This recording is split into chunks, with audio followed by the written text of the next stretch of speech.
Jadi Mbak Iza ambil istilahnya ambil referensi dari mereka yang kira-kira bisa diambil ini ya. Bahkan justru kalau kata pelatih saya yang di SMA itu dirigen kamu nggak harus ngoyo loh. Artinya nggak harus ngoyo, itu over acting itu nggak harus. Kalau pasukanmu sudah bagus, kamu cukup gini aja udah. Iya, kamu cukup gini aja udah, misalnya nyon sewu burin pinjam pulpen, misalnya gini. Jadi udah bagus ini, gini suaranya udah keluar sesuai dengan kita. Juga cuma begitu aja. Gini aja udah selesai. Udah gini tuh udah nggak ada langsung nggak ada seperti itu, nggak ada. Itu udah dapat, ya sudah dapat gitu loh. Jadi kita nggak perlu terlalu mendramatisir keadaan kalau memang nggak perlu drama gitu. Betul. Jadi dinamika dia main juga. Iya. Gitu, dinamika gaya maksudnya. Iya. Di situ. Gaya nggak harus yang harus gitu kan. Itu. Jadi tapi cuman masalahnya adalah ketika kita udah lihat dari paduan suara yang seperti itu, kemudian turun di paduan suara atau tim dari kecamatan, dari kabupaten, dari kelurahan misalnya, atau dari kelompok apa gitu, itu kita harus kembali ke realita, Bu Rin. Artinya kembali ke realita itu pasukan kita belum tentu paham dengan yang kita gerakkan. Ini kan juga salah satu kesulitan tersendiri gitu kan. Kecuali kalau kita punya pasukan sendiri dan kita sudah paham dengan pasukannya gitu Mbak Iza ya. Nah, itu membangun lagi. Ada bisa jadi istilahnya job ya Mbak Iza. Bisa jadi. Job yang mengharuskan Mbak Iza aja sendiri yang kemudian meng-hire orang-orang baru gitu kan. Bisa jadi. Nanti kapan-kapan. Cuman ya sejauh ini saya lebih ke dirijennya.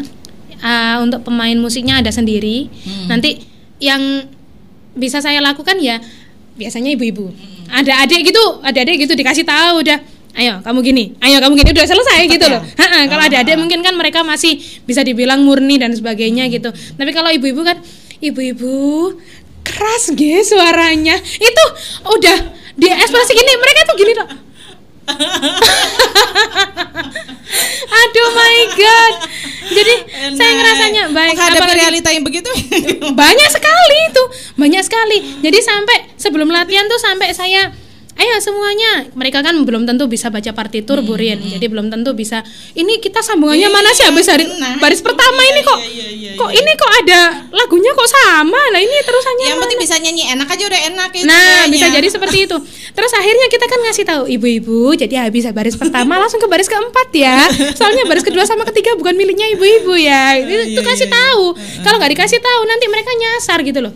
Nanti kalau udah selesai baru ini Bu sampai sini kalem gimana kalem nanti gerakan saya begini gitu Bu Rin. Dan itu satu persatu apa, bukan satu persatu part tapi satu persatu suara. Nanti yang alto segini ketika sampai sini sopran kalem tapi alto harus keras misalnya begitu. Itu nanti akan saya kode seperti ini. Satu persatu suara itu satu persatu orang gitu? Bukan, satu persatu suara itu jadi sopran itu urutannya aja. Begini nanti aturannya begini, alto beda lagi, jadi kita ngurusinnya satu persatu. Betul, jadi kita kayak semacam pengasuh. Begitulah, jadi ketika mereka ada error-errornya ya kita mau nggak mau itu harus Bu, nggak segitu. Lebih, jangankan nada Bu Rin, kita udah kalau misalnya nada ya memang kalau paduan suara kan yang penting itu nadanya harus pas dulu. Baru kemudian seperti dinamika, kemudian ornamen tuh seperti senyum. Itu kan paduan suara saat butuh ekspresi senyum, bahagia ya harus senyum. Nggak bisa Bu Rin 17 Agustus hari merdeka kita pakainya ekspresi kayak mau ditagih utang. 17 Agustus tahun 45 nggak bisa Bu Rin. Jadi mau nggak mau ya harus bahagia. Ngurusin begitu emang? Emang juga harus ngurusin? Harus, sampai situ juga harus. Jadi 17 Agustus tahun 45 itu harus mengo. Ini 3 jari udah dikasih tahu. Ibu-ibu 3 jari masuk ya itu udah Sekarang ikuti saya A I U E O. Udah saat latihan A I U E O bisa Bu Rin, tapi saat nyanyi 17 Agustus tahun 45 mingkup dong ya Allah. Bisa ada pengalaman yang gak terlupakan gitu ketika apa ya ketemu di garden yang agak susah itu. Sebenarnya kalau agak susah itu masing-masing itu punya kesulitan dan kemudahan sendiri-sendiri sih. Hanya saja rata-rata ketika saya dipanggil untuk latihan bareng sama teman-teman mahasiswa baik dari kampus Unhash maupun kampus yang lain, itu justru posisi saya bukan sekedar dirijen, tapi lebih ke tukang paido gitu loh. Jadi mereka itu butuh lebih dari sekedar kamu jadi pemimpin saya, Bu. Bukan lebih dari sekedar itu. Jadi kamu datangnya jam berapa ini? Itu ya seperti itu. Jadi ada di balik panggung. Itu fungsinya di situ. Akhirnya karena terbangun di belakang panggung, di atas panggung ikut terbangun juga. Jadi wah, sama Bu Iza nanti seperti ini, jangan sampai ada kesalahan, jangan sampai gini. Itu mereka udah membangun asumsi sendiri, padahal sini juga kamu bikin kesalahan sebenarnya juga nggak apa-apa. Orang itu masih latihan gitu loh, Bu. Itu mereka udah ketika saya ada di depan tuh mereka udah langsung gini. Tapi ketika saya turun, udah mereka dosen lain naik. Anak-anak nanti begini ya, gini gitu. Oh iya, Bu. Ketika saya naik, gimana Bu Iza? Habis ini pakai gini itu ada yang seperti itu, dan itu sering sekali, dan saya pengen ketawa sebenarnya. Ya Allah, kamu ada di atas panggung, ada di tempat latihan, sama ada di tempat ngopi, beda ya kalau komunikasi sama saya ya. Kalau kamu merasa hidupmu terlalu pahit, nanti saya kasih kamu robusta nanti, biar lebih pahit lagi nanti. Ya Allah, jangan sampai merasa bersalah nanti ya. Enggak. Itu jadi yang apa sih yang jelas untuk latihan dirigen itu bukan cuman kita membangun di atas panggung saja gitu, tapi juga di belakang panggung, kemudian bahkan hal-hal yang mungkin disepelekan oleh orang-orang yang beranggapan paduan suara ya udah ngurus suara aja gitu. Betul, di luar itu kita juga harus noto arek koyo ngene. Ngatur absensi seperti ini. Aku ane lek entek iku arek-arek engko suarane yo. Nah, itu juga diatur, Burin. Ini enggak boleh ya nyebut merek ya. Juga ya. Udah makan belum? Kalau belum makan ini suara.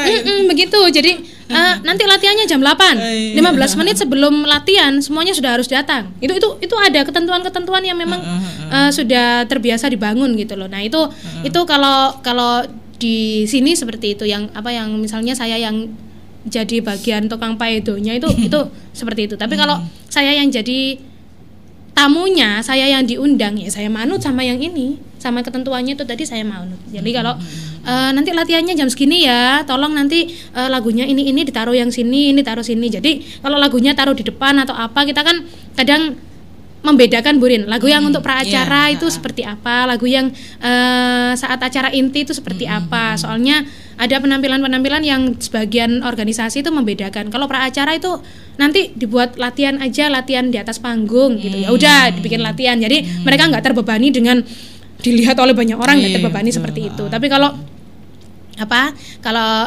latihan kalau untuk di acara inti nanti Bunyai ikut lihat, Yai ikut lihat, kemudian dosen-dosen ikut lihat, calon mertuamu pun ikut lihat gitu.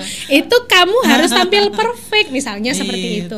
Ada mungkin mereka merasa ada kelonggaran tersendiri gitu. Kalau misalnya ada perubahan lagu ditaruh di mana, itu kan dari event organizer-nya gitu. Ya, emang udah ditentuin sama IU-nya. Yang seperti itu. Itu kan kalau saya bukan bagian tukang paido gitu. Kalau saya yang bagian tukang paido ya mulai kaitan sampai buri. Nah, kalau jadi tukang paido itu kan berarti kan lebih jobnya itu kan lebih ribet kan. Bisa jadi. Kalau ngejob Mbak Iza berapa? Iya.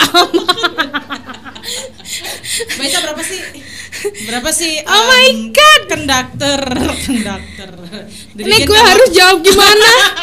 Para IO tolong bantu saya yang udah pernah ngundang. Berapa sih Mbak Iza biasanya kalau gitu? Tergantung sih, Bu. Kerjaan jadi dirigen itu apa, menjanjikan nggak sih? Menjanjikan tuh seperti apa ya? Gini, istilahnya itu kalau itu adalah kepuasan pribadi. Gini. Gini Burin. Ada beberapa sumber rezeki. Sumber rezeki yang barangkali itu sudah ditulis untuk kita setiap bulannya. Itu mungkin kita sebutnya gaji tetap Tetap rutin ya. Tapi Allah punya rumus lain. Berarti ada wa yarzuqu min haitsu la yahtasib. Dari pintu-pintu yang tidak terduga. Ini salah satunya dirijen. Salah satunya ini ya. Jadi dari pintu-pintu yang tak terduga itu percayalah ya, dari pintu tak terduga ini lebih banyak daripada yang tapi nggak bisa diandalin Burin. Maksudnya kita nggak bisa. Memang ada event-event kan. Jadi misalnya gini, aku udah jadi dirijen, nanti juga dapat segini, nggak bisa kayak gitu. Jadi kita apa ya? Iku awakmu layak untuk dikei rezeki min haitsu la yahtasib, ya Allah bakal ngasih gitu loh. Maksudnya dari sisi ini, dari pintu dirigen. Ya kalau kamunya nggak layak ngapain misalnya gitu kalau saya pribadi. Ini bukan saya ngeritik siapa-siapa, bukan loh ya. Ini saya kalau bulan ini kok nggak ada yang ngejob ya misalnya. Kalau nggak ada yang ngejob ya berarti mungkin saya memang harus belajar dulu, harus yang seperti itu. Jadi nggak bisa karena saya ngejob ini ki ancan wes dudu rezeki nih, enggak. Ya memang rezekinya bentuknya beda gitu. Nah, biasanya berapa sih? Saya bingung jawabnya. Memang bisa jadi juga tergantung event, tergantung bisa juga jadi seperti level. tadi kerjaannya kayak harus dari awal gitu untuk ngelatih. Ada juga itu juga ya. Ada juga yang dari level, misalnya yang tingkatnya kabupaten, provinsi, nasional itu kadang dibedakan. Maksudnya levelnya level acaranya. Level acara. Jadi kadang ada seminar satu kampus, ya udah seminar aja gitu. Maksudnya ndak ngundang tokoh-tokoh sampai luar negeri gitu misalnya, ndak. Apalagi luar angkasa kan enggak ya. Itu kalau ngundang tokoh nasional yang lebih gede lagi ya. Tergantung. Range-nya berapa sih? Tergantung. Ini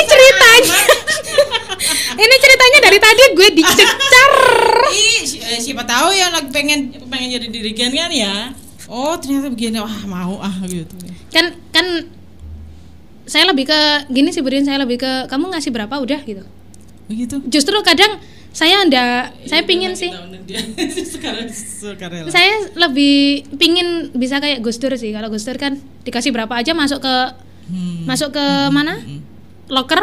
Habis masuk ada yang datang minta sumbangan dikasih, nggak tahu isinya berapa. Ada patokan. Nggak tahu. Itu mereka sendiri, mereka yang bikin sendiri. Ada yang apa namanya? Ini akhirnya saya harus bilang angka ini. Oh my god. Penasaran Mbak Iza, berapa sih paling kalau dirigen saja? Ini dirigen saja, bukan latihan, bukan pelatihan. Jadi kan ada yang pelatihan ya. Kan ada pelatihan kan juga. Jadi kan biasa jadi kan cuman audiens aja ya.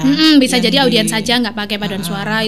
Itu antara ini saya ngambil yang paling yang level kecamatan atau kabupaten itu mungkin antara 50 sampai 200.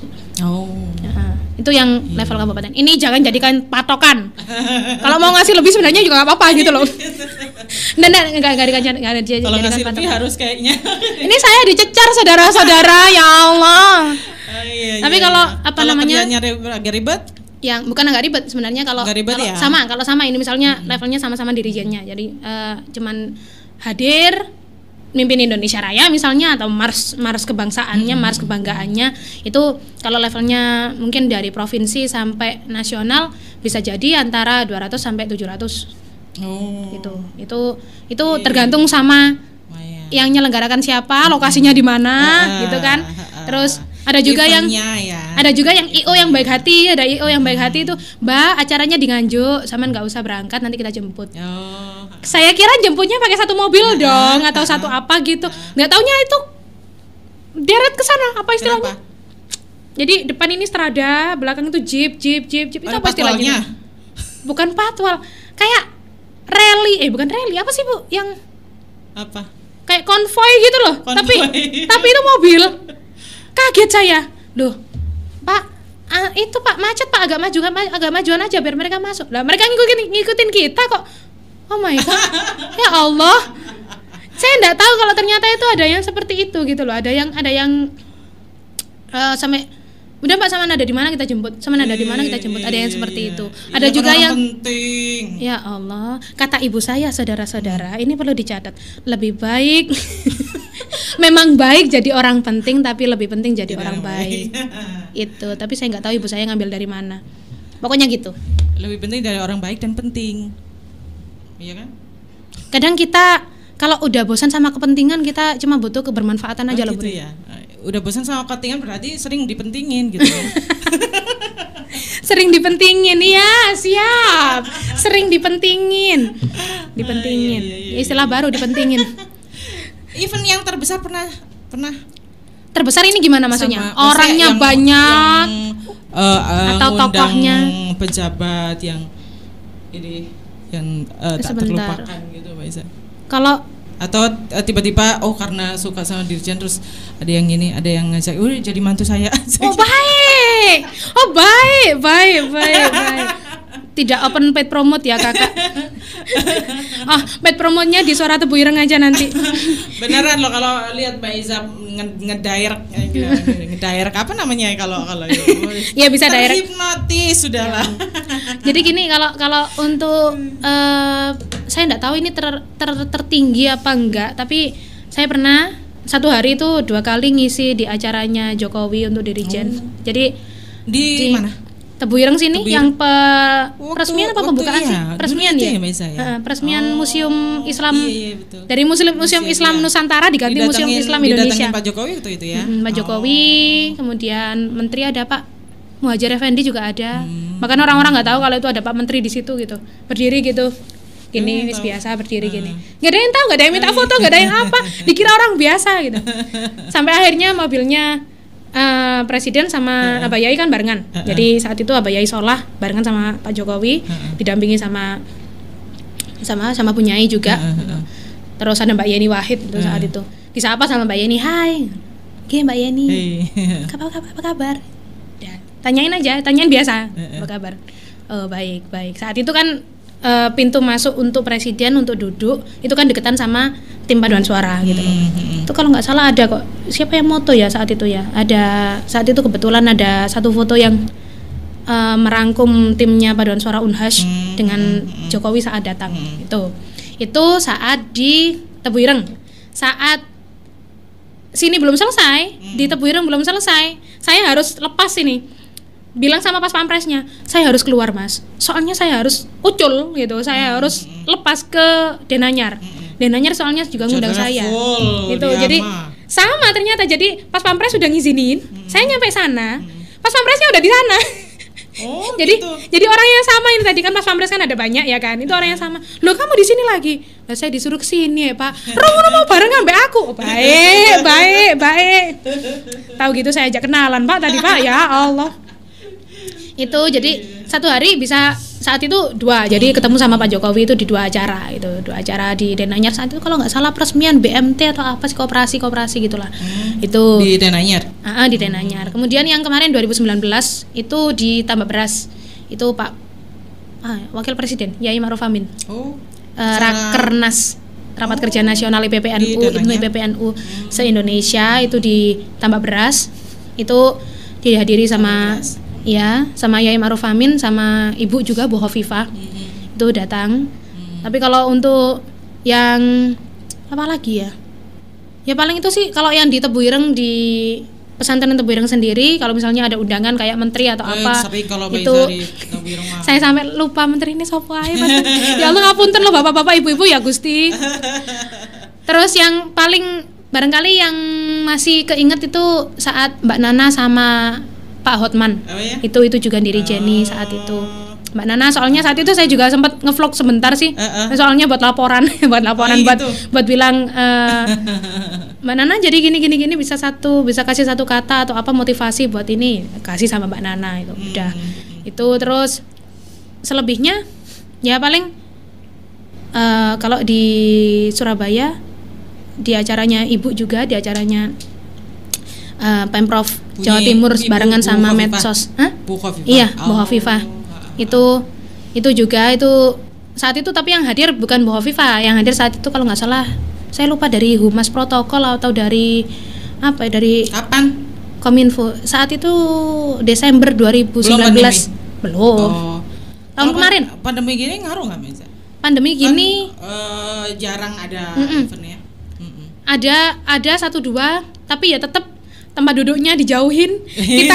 Kita biasanya kumpul ya kan, MC, kori, dirigen, bagian bagian si acara yang riweh-riweh kabel dan sebagainya buat nyolokin ke laptop dan sebagainya, itu kita biasanya jadi satu sofa duduk, geseran dikit dong, ayo tadi nanti lagunya apa aja gini gitu. Lebih enak koordinasi gitu ya. Sekarang duduknya kayak gini kursinya.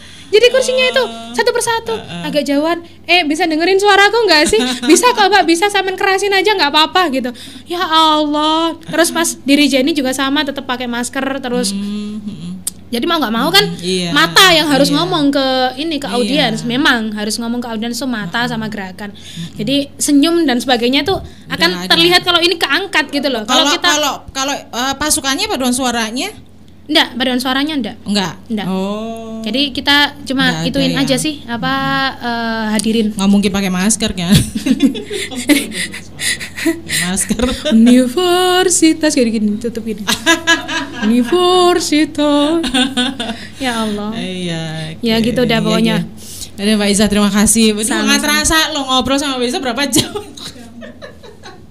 Iya lama ya, Gusti lama. Enggak terasa. Oke Mbak Iza, terima kasih udah bagi pengalaman. Sama-sama. Mudah-mudahan bermanfaat ya. Sebentar, itu tadi bukan itu ya, bukan standar lo ya. Nanti kalau ada yang lebih baik, dari saya boleh di-share bareng gitu ya kan. Terus kata Mbak Iza kalau di Jombang ada berapa sih? Paling kan sedikit kan ya. Apa? Para konduktor itu jarang ya kan? Ya, karena harus punya istilahnya jiwa dan itu tadi kan ya. Sebenarnya justru saya belajar itu dari teman-teman yang lain gitu loh. Paling sedikit. Banyak sih kayak gini Burin. Saya yang agak kurang serk kalau teman-teman tuh bilang dirijennya nggak sebagus Mbak Iza. Itu nggak asik gitu. Kayak gitu tuh nggak asik. Bisa jadi dia justru punya sesuatu yang lebih baik dari saya dan saya nggak punya sesuatu itu. Dan bisa jadi saat dia tampil itu dia nggak menunjukkan yang terbaiknya. Saat dia tampil tuh dia menunjukkan yang selengeannya dan sebagainya. Itu nggak terbaiknya, itu malah yang kamu harusnya jangan bilang seperti itu. Itu kita perlu belajar ke banyak orang. Kita perlu belajar ke walaupun ada adik-adik SMA, ketika saya lihat dia dengan gerakan sederhana tapi bisa menyatukan suara sebagus itu misalnya, itu ya nggak bisa saya disamakan dengan dia. Bisa jadi dia lebih baik dari saya gitu. Apalagi jadi ada kelebihan dari tiap-tiap seperti tadi yang difavoritkan Mbak Iza ya. Iya, bisa jadi begitu. Nah, ini yang biasanya orang-orang itu mempertimbangkan paduan suara yang baik itu kalau dirijennya atraktif. Padahal suaranya belum tentu wow gitu, suaranya cempreng-cempreng ya, itu dianggap enak, yang penting dirijennya atraktif gitu loh. Kalau dirijennya nggak atraktif, nggak misalnya menurut atraktif dalam pandangan mereka adalah overacting, sementara paduan suaranya itu suaranya udah bagus banget, ekonya udah bagus banget, harmoninya udah dapet, itu mereka nyanyinya bagus, tinggal dirijennya aja yang biasa-biasa aja bagi mereka, itu nggak bagus paduan suaranya. Itu salah kaprah yang perlu dibenahi ya. Jadi nggak bisa kita lihat paduan suara tok gak ada dirijen, itu nggak bisa. Jadi satu keterpaduan. Jadi kayak misalnya apa sih gunanya dirijen kalau nggak ada paduan suara? Dia mau ngetawilin siapa gitu loh. Dia mau mandu siapa? Nggak ada turisnya. Dia cuma tour guide sendiri. Kalau mau dolan ya dolan aja, tapi bukan paduan suara jadinya gitu loh. Kalau ada yang dipandu kan jadinya ada yang diarahkan gitu. Kalau nggak ada pasukan ya ngapain kamu berdiri di depan panggung sendirian gitu. Gak ada temennya. Iya. Oke, Mbak Iza, terima kasih. Sama-sama. Sukses terus. Amin. Untuk segala aktivitasnya, nggak hanya pandemi berakhir dong. Dan ya, mudah-mudahan pandemi segera berakhir. Pandemi berakhir dong, ya Allah. Sebenarnya kita kangennya di situ sih, Budin. Kalau latihan-latihan, kangen. Kangennya itu latihannya, jadi bukan sekedar pas tampilnya. Tampil kan cuma sehari 2 hari gitu. Itu kalau tampilnya panjang ya mungkin 2 hari 3 hari. Tapi kalau latihannya itu kan menuju ke 1 hari itu bisa 30 dengan segala hari. kesulitannya gitu ya. Bisa 30 hari. Penampilan bagus ya Mbak Iza. Iya, itu yang dikangenin kayak gitu. Aku kangen diobrai sama Bunda. Baik, gue bakal obrak-obrak. Iya. Oke, terima kasih, sukses terus dan ada pesan mungkin sedikit. Apa ya? Pesan apa ini? Pesan mie ayam apa pesan apa gitu ya, terserah. Baik. Untuk anak-anak muda terutama. Sebenarnya enggak sih, bukan pesan. Ini ngutip aja, para sama pendatang seperti pemula terutama Mbak Isa. sama seperti yang tadi, latihan aja, kalau mau latihan aja. Soalnya ahli sepintar apapun, secerdas apapun, sebijaksana apapun, semuanya bermula dari nol. Istilahnya profesor itu awal mulanya juga anak kelas 1 SD, seperti itu. Walaupun dia nggak pernah ngalamin, misalnya di akselerasi nggak pernah ngalamin kelas 1 SD, tapi setidaknya dia pernah menjadi pemula. Semua expert, semua ahli itu berawal dari pemula. Kalau kita pingin jadi expert, pingin dirijen sama seperti saya, pingin jadi lebih baik lagi, tapi terkendala dana, misal karena nggak bisa kuliah di spesifikasi dirigen, atau karena nggak bisa main musik, atau karena nggak bisa nyanyi, tapi kita pingin itu, latihan aja. Cara terbaik untuk meraih kesuksesan adalah kita pura-pura sukses. Pura-pura sukses. Nanti pura-puranya itu ke bawah. Terus kalau pura-pura sukses kan kita bersikapnya seperti orang sukses, bukan orang boros loh ya, bukan orang boros, bukan orang apa, tapi orang sukses. Orang sukses itu hemat, orang sukses itu pertimbangan untuk melangkah ke depan seperti apa, visioner atau apa seperti itu misalnya. Standar suksesnya setiap orang kan belum tentu sama. Itu nanti kalau kita udah kebiasa seperti itu, pura-puranya nanti akan lupa. Oh, kalau kita sedang pura-pura itu lupa. Sama seperti kita pura-pura jadi baik. Nanti kalau udah kebiasa pura-pura jadi baik, pura-puranya bakal lupa, kita akan jadi baik. Itu salah satu cara. Walaupun banyak orang yang belum tentu setuju, itu nggak masalah. Tapi yang jelas untuk bisa, kalau kita udah terlalu lelah mencari sukses, cobalah menjadi sukses. Pura-pura jadi sukses dulu. Nanti insya Allah akan sukses. Nanti kalau jangan sampai ingat kalau kita udah pernah mencoba. Nyoba aja terus, nyoba untuk jadi sukses, nyoba. Itu nanti kita bakal kita udah pernah nyoba nggak sih? Belum pernah. Udah dilupain aja kalau udah pernah nyoba. Coba lagi. Gagal, coba lagi. Apa salahnya sih berdiri gitu? Apa salahnya sih kita jatuh dari bangun dari jatuh gitu? Nggak ada salahnya. Iya. Sip, setuju. Oke, terima kasih dan sahabat santri, terima kasih untuk yang selalu setia bersama podcast kita ya. Saya pamit. Khairun nas anfa'uhum linnas, sebaik-baik manusia adalah yang bermanfaat untuk yang lain. Assalamualaikum warahmatullahi wabarakatuh. Dadah.